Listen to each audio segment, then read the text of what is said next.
ሰላም የተወደዳችሁ የኦሊ ስፖርት ቤተሰቦቻችን አዳዲስ እግር ኳስን የተመለከቱ መረጃዎችን ልናደርሳችሁ ተገኝተናል። መረጃዎች ሁልጊዜ እንዲደርሷችሁ ቻናሉን ሰብስክራይብ በማድረግ መከታተል ትችላላችሁ።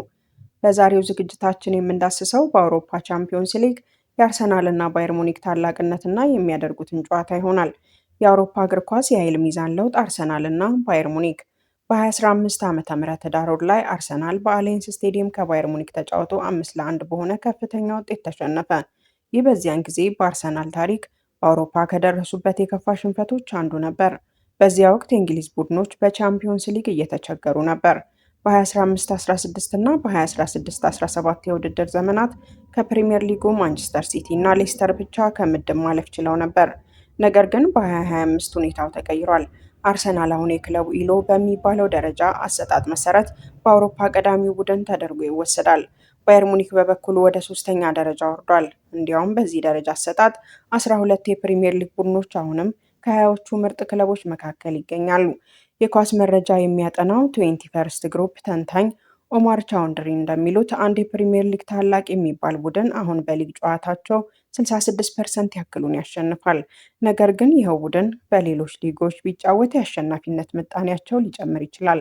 በስፔን ላ ሊጋ 9% እና እንደ ቡንደስሊጋ፣ ሴሪያ ወይም ሊግ 1 ባሉት ሊጎች ከ13 እስከ 15% የበለጠ ማሸነፍ ይችላል። ለምሳሌ አንድ ታላቅ የእንግሊዝ ቡድን በዓመቱ መጨረሻ ሊያገኝ የሚችለውን ነጥብ እንደሚከተለው ሊሆን ይችላል።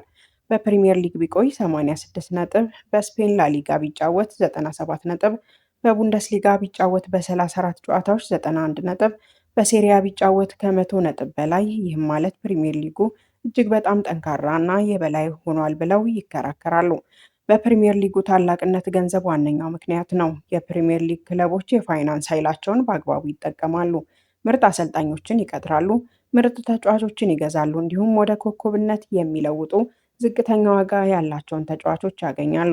እንዲሁም በእንግሊዝ አካዳሚዎች ውስጥ የወጣት ተጫዋቾች ውጤታማነት እጅግ ተሻሽሏል። ወደ ሁለተኛው ጥያቄ ስንመለስ ለታላላቅ ቡድኖች በደካማ ሊግ ውስጥ መጫወት በቻምፒዮንስ ሊግ ለሚኖራቸው ውጤት ይረዳል የሚል ሀሳብም ይነሳል። ፒኤስጂን እንደ ምሳሌ ብናነሳ በፈረንሳዩ ሊግ 1 በሚጫወቱበት ጊዜ ተጫዋቾቻቸውን ለማሳረፍ ስብስባቸውን በሰፊው በማፈራረቅ ይጠቀማሉ። ባለፈው የውድድር ዘመን ምርጥ ተጫዋቾቻቸው በሊጋቸው ጨዋታዎች የተሰለፉበት ሰዓት ከሌሎች ሊግ ተጫዋቾች በጣም ያነሰ ነው። በመጨረሻ ቻውድሪ የሚከተለውን አስተሳሰብ ሰጥቷል። በአጭሩ መጪው የአርሰናል እና ባየር ጨዋታ አንድ አስፈላጊ ጨዋታ ብቻ አይደለም። በ2015 ወዲህ በአውሮፓ እግር ኳስ ውስጥ ያለው የኃይል ሚዛን ምን ያክል እንደተቀየረ የሚያሳይ ምልክትም ነው። ቀጥለን አርሰናል ከባየር ሙኒክ በሚያደርጉት ጨዋታ ምን ያክል ይጠበቃል የሚለውን ስንመለከት ይህ የቻምፒዮንስ ሊግ ጨዋታ ትልቅ ጨዋታ ነው። ምክንያቱም በጣም የተለያዩ ጥንካሬዎች ባሏቸው በሁለት ቡድኖች መካከል የሚደረግ ነው። አርሰናል በአውሮፓ ጠንካራ ከሚባሉት የተከላካይ ክፍሎች ሲኖሩት፣ ባየርን ደግሞ በጣም አደገኛ ከሚባሉት የአጥቂ ክፍሎች አለው። በኦፕታ ሱፐር ኮምፒውተር ትንበያ መሰረት አርሰናል ጨዋታውን የማሸነፍ እድሉ 44.9% ነው። ባየርን በበኩሉ የማሸነፍ እድሉ 29.9% ያክል ነው። የጨዋታው አቻ የመጠናቀቅ እድል ደግሞ 25.1% ያክል ነው። የክለቦቹን ዋና ዋና ጥንካሬዎች ስንመለከት የአርሰናልን የመከላከል ጥንካሬ እናነሳለን። አርሰናል በዘንድሮ የቻምፒዮንስ ሊግ ውድድር እስካሁን ምንም ጎል አላስተናገደም። የኦፕታ መረጃ እንደሚያሳየው አርሰናል ከተደረጉበት የግብ ሙከራዎች በጣም አደገኛ የሚባሉት የግብ ሙከራዎች ጥቂት ብቻ ናቸው። ስለዚህ ከሌሎች ታላላቅ ቡድኖች በተለየ እጅግ በጣም አነስተኛ የኤክስፔክትድ ጎል ሊመዘገብበት ይችላል። ሌላው የባየር ሙኒክ የማጥቃት ኃይል ነው። ባየር በዘንድሮ ውድድር በ4 ጨዋታዎች ብቻ 14 ጎሎችን አስቆጥሯል። ይህም በውድድሩ ከፍተኛ ከሚባሉት አንዱ ነው። በመጀመሪያዎቹ 4 ጨዋታዎች የተመዘገበው ጎል የማስቆጠር ንጻሬ 12.3 ሲሆን ይህም በሁሉም ቡድኖች መካከል ከተመዘገበው ከፍተኛ ነው። የቡድኖቹ የእርስ በርስ ግንኙነት ታሪክን ስንመለከት አርሰናል እና ባየርን በሻምፒዮንስ ሊግ ውድድሮች በተደጋጋሚ ተገናኝተዋል። በቅርብ ጊዜ ባደረጓቸው ጨዋታዎች ባየርን በተለይም ከሜዳው ውጭ ባደረጓቸው ግጥሚያዎች ብዙ ጊዜ አርሰናልን አሸንፏል። ለምሳሌ ሃሪኬን ከአርሰናል ጋር ባደረጓቸው 21 ጨዋታዎች 15 ጎሎችን አስቆጥሯል።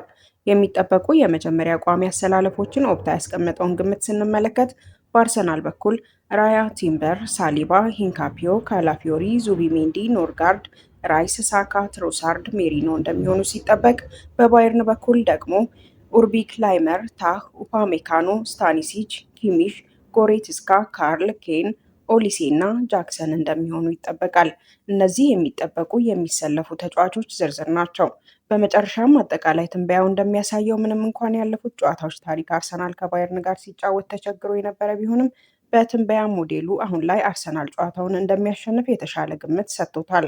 የኮምፒውተሩ ሞዴል ለዚህ የቻምፒዮንስ ሊግ የወደፊት እጣ ፈንታ አርሰናል ጠቅላላ ውድድሩን የማሸነፍ እድሉን 23% ሲሰጠው፣ ባየር ሙኒክ ደግሞ 16% በማግኘት በሁለተኛ ደረጃ ላይ ይገኛል። እንዲሁም በሞዴሉ መሰረት አርሰናል የሊግ ምዕራፍ ምድቡን በአንደኝነት የማጠናቀቅ እድሉ 42.5% ነው። ባየርን በበኩሉ በአንደኝነት የማጠናቀቅ እድሉ 33.7% ነው። ለሰዓቱ ያዝናቸው መረጃዎች እነዚህን ይመስሉ ነበር። ስትከታተሉን ስለቆያችሁ እናመሰግናለን። ድጋሚ ያገናኘን ኖስቤሞስ